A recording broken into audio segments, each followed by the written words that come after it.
I find it difficult to figure out how to use my time effectively and what matters the most. Does your book, Mastering Yourself, help with this to the fullest extent? What would you recommend reading?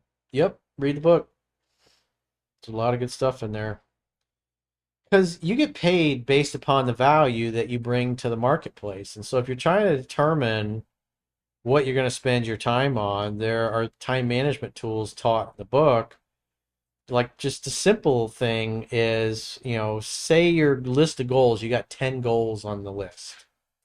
And so when you're trying to organize your to-do list, because like most people, your to-do list is like really long and you're never going to get everything done. You might cross a bunch of things off, but then you're always adding things to it. And when your to-do list is never getting done, part of success is feeling like you're making progress.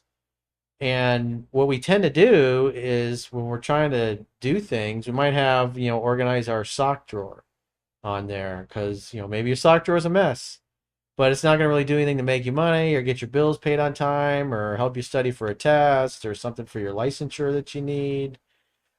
And so you got to prioritize because you got a finite amount of hours in the day. And so you want to make sure you're spending your time focusing on your to-do list, doing the things that are the most important to you.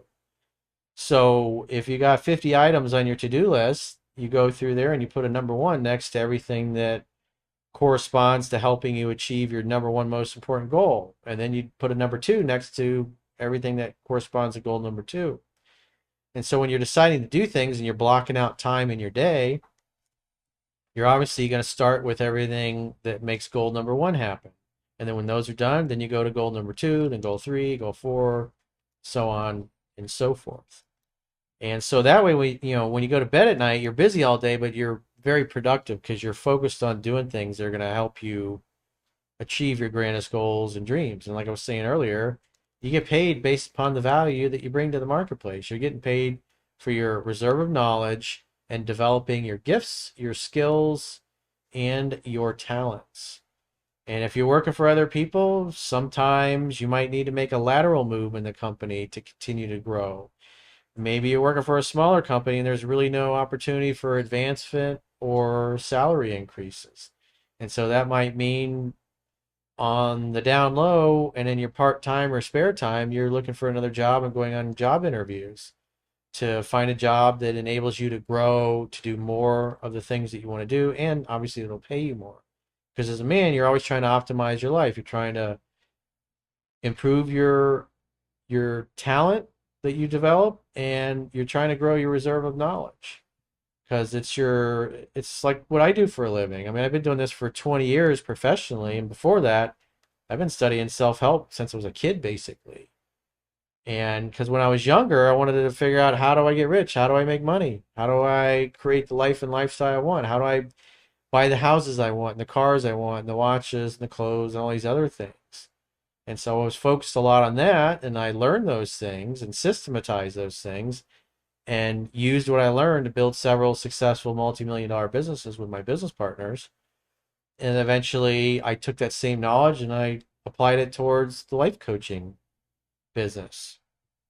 So people pay me what they pay me because I got a lot of experience. I'm the best in the world at what I do. When people are in sticky situations, it's like I'm like the fixer guy. I'm like the guy that they call to help them put things back together, or be Bob as the a Builder. sounding board. What?